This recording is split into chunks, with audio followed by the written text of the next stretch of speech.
All right, Dgenz Crypto Daily, episode 13 coming up right now.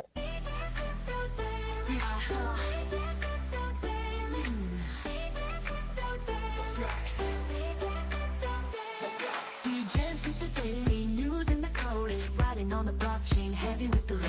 Apple dreams are rising, gold in the air, catch the waves of tokens trading everywhere. Go to the moon and ether's on fire. Hold us in the storm, lifting higher and higher. We chart in the lead, watch the candles glow. Crypto's in the fast lane, never gonna slow. Dgenz crypto daily, fortunes you can see, mining all those diamonds in digital harmony. Oh yeah. Dgenz crypto daily, crypto there's a key. Stay up on your game now, trading wild and free. Ether farms a lush, staking's all the buzz. NFTs are booming, got that pixel love. Wallet stacking profits, hash rates on the rise. Dgenz Crypto Daily, vision in your eyes. Bulls are on the charge, bears are laying low. Crypto roller coaster, markets ebb and flow. That look to the left, Bitcoin on the right. Crypto never sleeping, fortunes overnight. Dgenz crypto daily, fortunes you can see, mining all those diamonds in digital harmony. Dgenz crypto daily, crypto there's a key. Stay up on your game now, trading wild and free.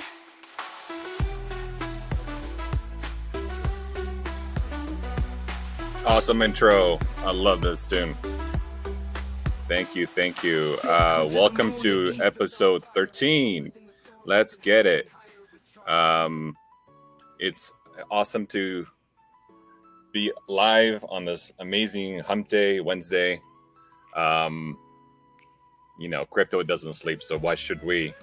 And so let's get into it. But before we do, remember to kind of give me a follow on Twitter or X, how would they call it now? Gives us the chance to provide you a lot of content every single day, including once a week for our Dgenz Crypto Weekly, which now enters episode 51, which should be exciting as we move forward in time.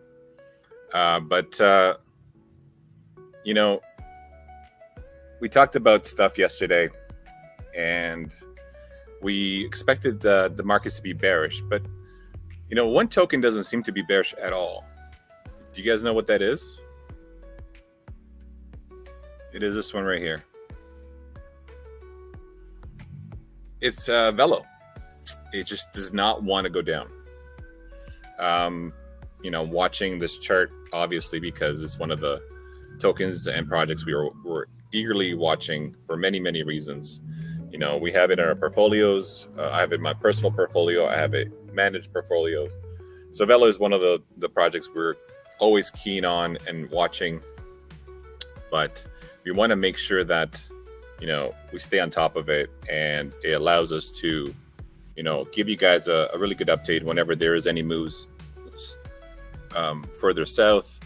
And so today, for example, we had an unexpected move to the upside, right? Like we saw this unexpected pump, almost up to 2 cents, right? While everything was dumping. I mean, if you could look at most of my watch list, and it's pretty long, there are many, many tokens that were falling, but it seems like we're getting some traction on Bitcoin. Things are holding.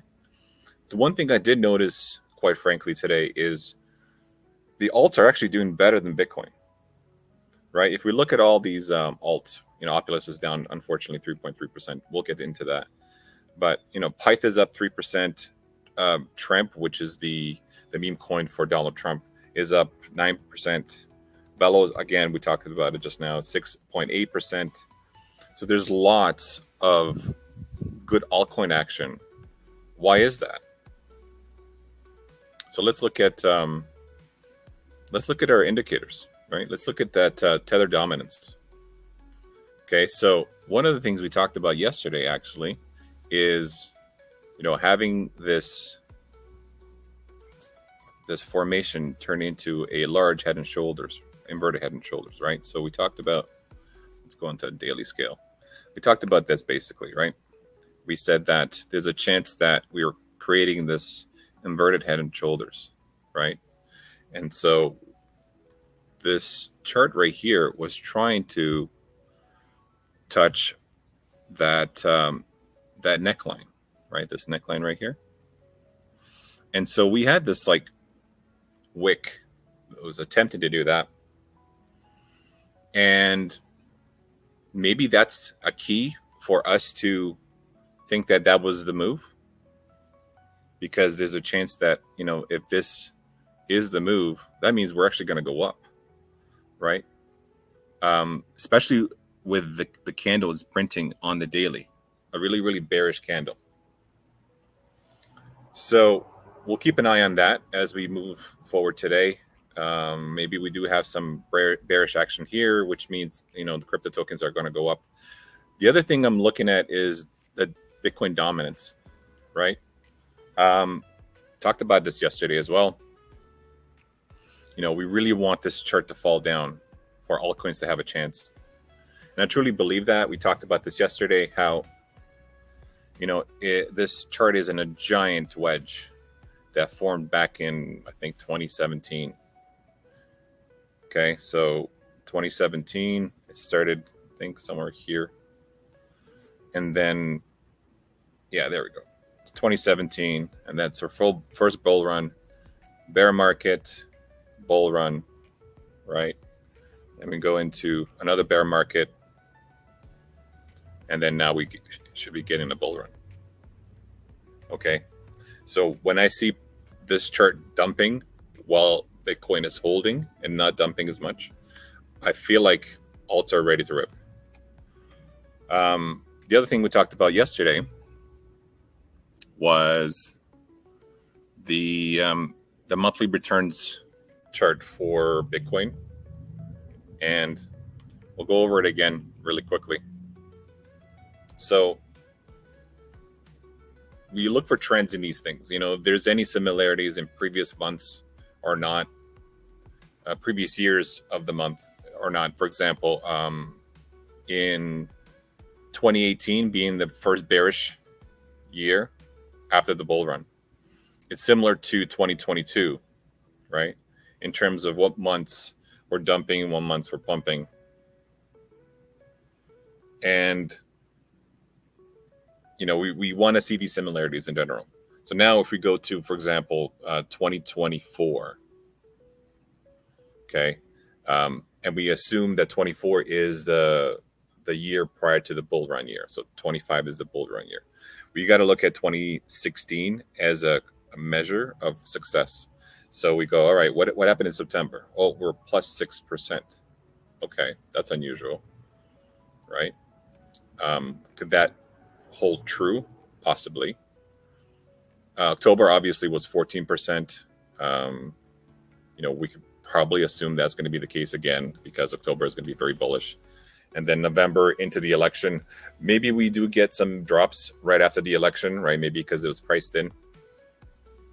And then we lead into the new year, December and January and so on. So we'll refer to this many, many times as we move forward. We want to see how everything perform. Also, in terms of quarters, I believe the last quarter is the most bullish. So if we go to 2016, right? 2016 quarter 4, we are at 58%. Okay. 2020, the year before the bull run in 21, we're at 168%. So the last quarter seems to be very, very bullish. And that's why I'm not losing hope. I know, you know, we're dumping here and whatever, but I'm still not losing hope. I think we're still in that realm of possibilities of having the bull run. Because if we were actually in 2023 and this was happening, I would say, you know what, guys, like we really have to de-risk and get into stables and figure things out. But we're approaching the end of this massive long bear market that started back in 2022, right? It's once we get out of this bear market, we will definitely find our ground in January and February, and especially in March, because I believe March is a very, very bullish month. Yeah, they alternate between February and March. So let's keep an eye on these charts. But let's get back to Velo. What the, you know, why is it pumping? Why is it so strong? Right? I mean, we really want to see it strong, but why is it such an outlier, right? And we can see that, like we talked about before, this area was proven to be very, very bullish, right? Because we got saved a couple spots right there. And so now we expect this price action to at least hit there before we have some retracement. Okay, and then we pop out of that. But I mean, if you're in Velo, you're really, really happy right now, right? Because it allows us to front run the market. We can turn some of that capital to something else on the road. I refer to my mixed plays all the time. For example, like, Velo versus ETH, right? We talked about this chart being amazing. Let me zoom in for you guys. So the first thing you would notice is this, right? Look, see how it's popping out of that EMA? So this EMA, this red EMA, was kind of trying to preserve this run and eventually did. But the red EMA is usually used for strong resistances or supports. That's the 365 1-year EMA. And you can see once it popped over, it jumped. And now we're going to watch if it continues, and I think it will. Right, we have that resistance again here, which is at 4010. But we're talking much higher runs than that. Right, we're looking at something like that. Okay, or we're tops touch. Right, we squeeze it and we go, all right, there's a lot of action up here. And looks like it to be mid-September. So maybe we get that. Maybe we don't. But it's nice to look at what the possibilities are in terms of other tokens. We sometimes look at it against even Opulus. You can see how the price action is just crazy. Right? Which means that the strength in Velo is incredible right now. And it's based on a percentage point. So it's actually 33 or 34% of Velo's price, which at some point could get to even a 1, which is 100% of Opulus's price. And we try to play these tokens sometimes together against each other. It's a really fun way to do it. And if you haven't had a chance to actually do it, I highly suggest to learn how to do it. To find a couple of tokens or a couple of projects you really enjoy and want to be a part of, but you don't want to sell, right? So you can actually get them to play off of each other in order to get more of that token in your portfolio. So if you have any questions about this strategy, please let me know in the comments or just DM me or come into our Discord and ask questions, because there are many, many ways to make money in this market, and this is actually one of them.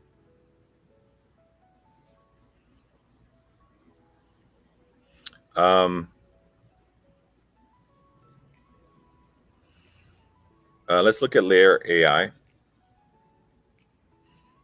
Like to keep an update on Layer AI. We have a whole bunch of Layer AI in the portfolio, so it's good to just get an idea where we are. So we like this pump, right? That's happened in early 24, and we count that as the initial pump, right? So that our wave 1 pump. So wave 1. Okay. And now we expect the bottom of the wave 2 to be here. And price action should start to move up to this level. So first will be, let's touch up this 3-year EMA. And then we will test this line right here, which is at 1.4 cents. Okay, and then from there, we double that and go to about 3 cents, about here. Yep, that's about double. So if you wanted to scalp Layer AI, for example, I would start here at this level. very strong resistance, right? You won't be wrong selling some of it right there. But we have so much of it in our portfolio. We're going to probably scale a little bit out in there and then move from that point on to maybe up here. So we want to look at like 10 cents as a measure of where we want to sell. About 10 cents. Right. Now, this can be, I'm sorry, I'm even looking at the wrong one. I'm looking at Lambda. I was looking at it and I go, wait a minute, that doesn't make any sense. So, okay, so if you're into Lambda, which I know we have some as well, not layer AI, I'm sorry, we'll go into that in a second. But if you got Lambda, this is where you'd be selling. So again, not layer AI, it's Lambda, 0.26, and then sell for Lambda will be at almost 10 cents. All right. Yeah, because it didn't look like the layer AI chart. Okay, let's go into layer AI. All right, perfect. It is kind of similar, right? Where we have this giant pump, right? And a massive regression. So pump, and then it takes a while to get down, right? Now, a bullish move would have been to stop right there, but it didn't. It got into the third stage. So the first stage is up here, second stage is down here, third stage is right there. And so now it will take some time to get back up there. Now, but you do see the way it moves, right? So the price action is really quick. So if we have this turnaround of bullish activity, we will expect this price action to jump over that blue line, come to the second level, touch down, right? And then start to go to the third level, touch down to about here, okay? And then we move up to the next level, right? Once we get into this zone, we're starting a new fractal, okay? So not until we breach this top. I really expect layer AI to do incredible multiples, just because, fundamentally they seem to be very solid. Their tokenomics are really good. Let me just look at the tokenomics real quick.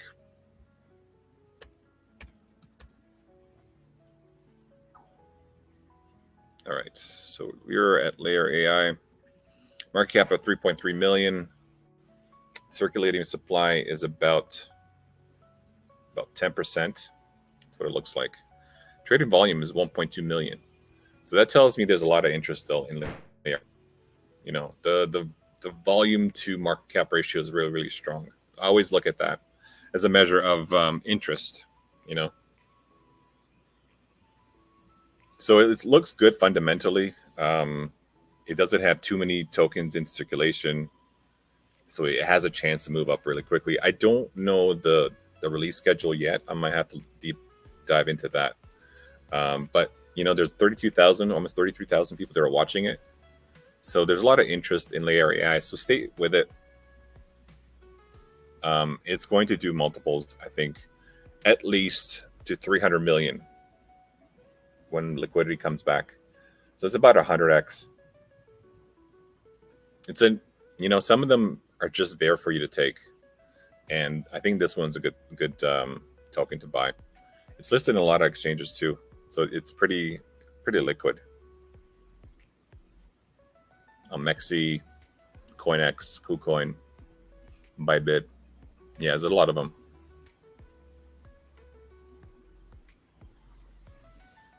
So there's one option to buy. So layer AI will do good. Let's touch on Opulus again. So we discussed this before, where we talked about how it needs to find the bottom, right? Because it still hasn't found the bottom. So we have the first bottom here, the second bottom there. We're looking for the third bottom, okay? And if you haven't noticed, it moves very quickly. So when it found the bottom, bam, right away. Bam, right away. So these bottoms will be found and quickly turned around. So I do expect a massive rise to about at least there. So we're looking at 10 cents. And then from there, we got to jump over these two lines. These two lines we have to be jumped. Just like that. I think we could.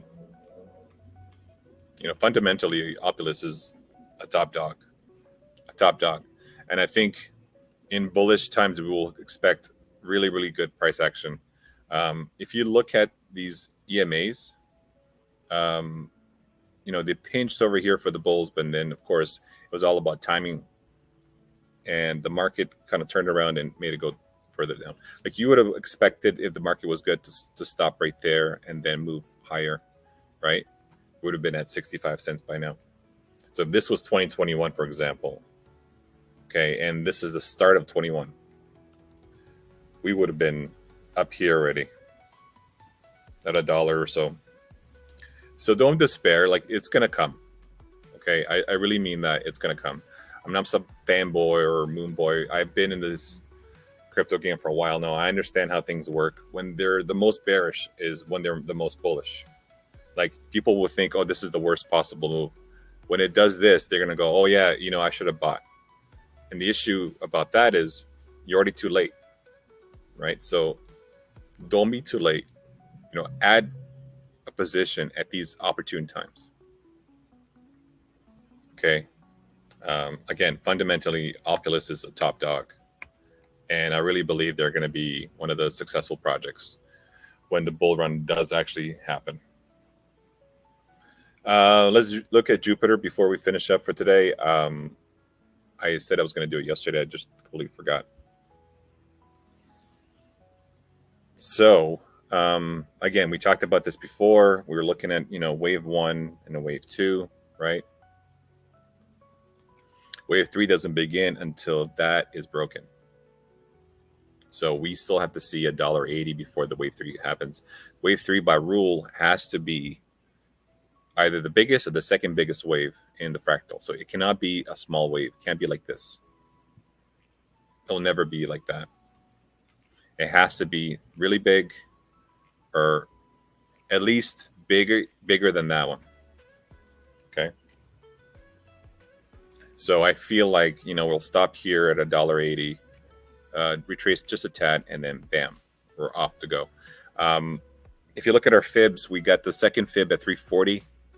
That's going to be a resistance spot. And then we have another one at 7, and so on and so forth.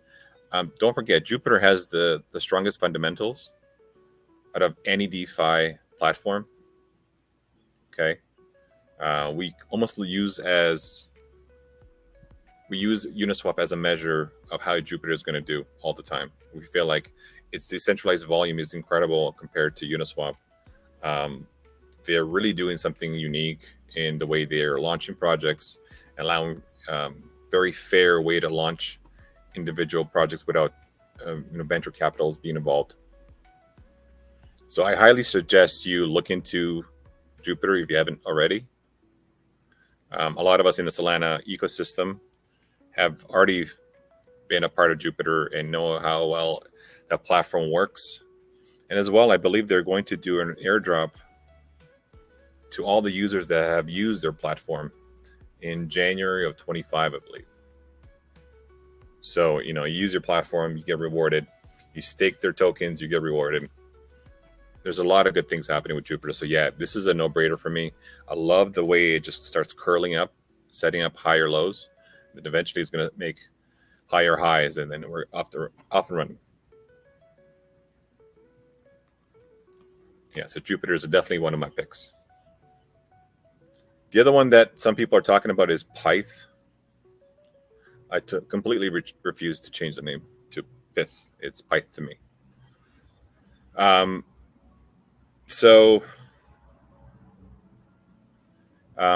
We marked this bottom a long time ago.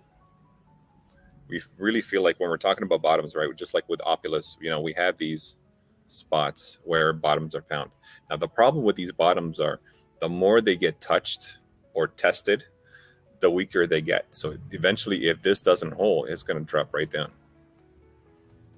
We don't expect this because we're hoping the bullish momentum is going to come carry it at some point. But it doesn't work well when there's another tap and then down.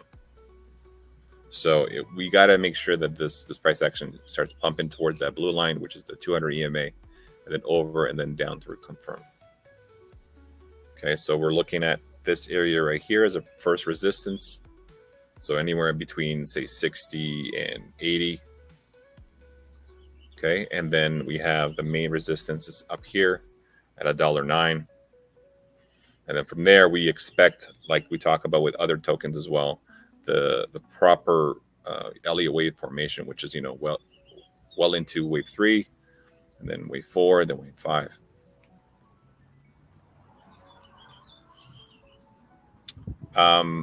That's Pyth for those that want to get into Pyth.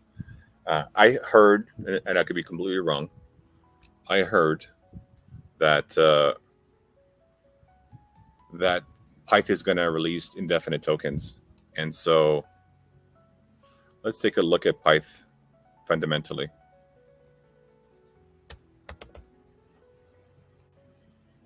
What do we got here? So market cap of 959. Volume traded is 30 million, which is good. Not as great as we saw some other examples, like Layer, for example. It's almost close to 1-to-1. This is far removed from that, which is still fine. But we always want to look at, how is it circulating supply? What is the tokenomics, unlock schedule, and so on. So the good thing I see is that, there's no infinite supply, which I heard that there could be that issue. Only 10 billion and about 36% circulating. So that's not bad. Because it's a large oracle, I think it has a potential to do a 10x here from this moment right here. So we're looking at $2.60. That's about a 9 billion market cap. For comparison, I think Chainlink is number 1, right? If Chainlink is number 1, sorry. Let's do that again. If Chainlink is number 1, it's already got a market cap of 6 billion. So let's say it needs to get to about a quarter of Chainlink's market cap. That's about a billion and a half, right? Which means it's slightly undervalued right now. Not totally undervalued, but slightly undervalued. So all depends on what you really value at the end of the day. If you think Pyth is going to be better than Chainlink, and therefore it's really undervalued at this moment. But I look at like metrics, for example, like how much on-chain data is being circulated by Link versus Pyth, and so on and so forth. So we got to look at those metrics to understand like where is it on the scale of adoption, usage, things like that.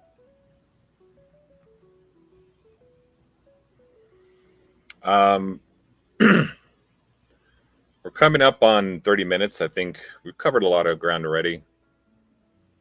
I know friends are worried about Oculus.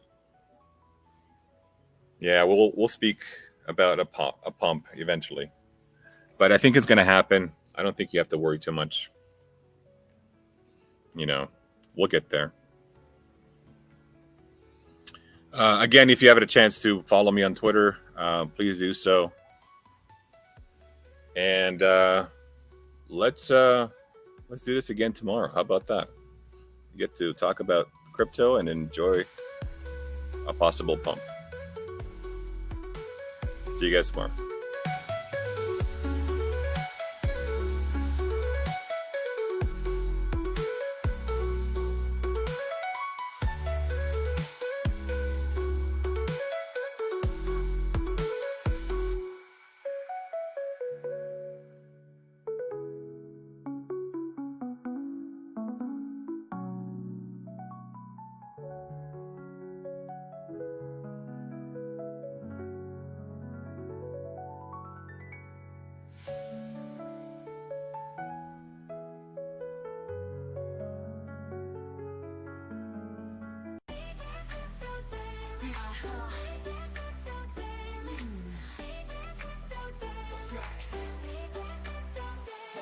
Dgenz with the daily news and the code, riding on the blockchain, heavy with the load.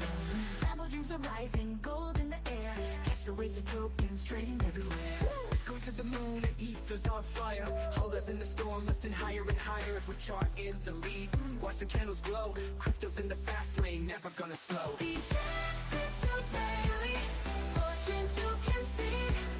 Mining all those diamonds in digital harmony.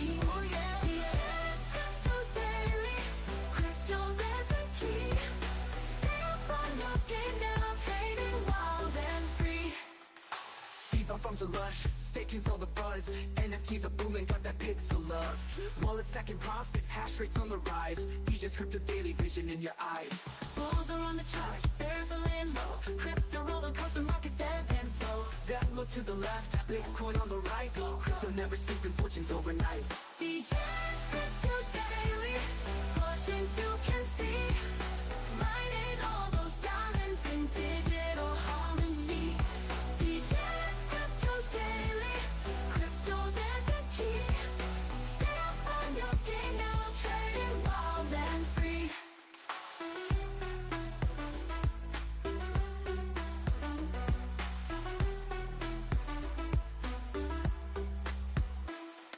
Bitcoin to the moon, the ether's on fire. Hollers in the storm, lifted higher and higher with chart in the lead. Watch the candles glow, crypto's in the fast lane, never gonna slow. Dgenz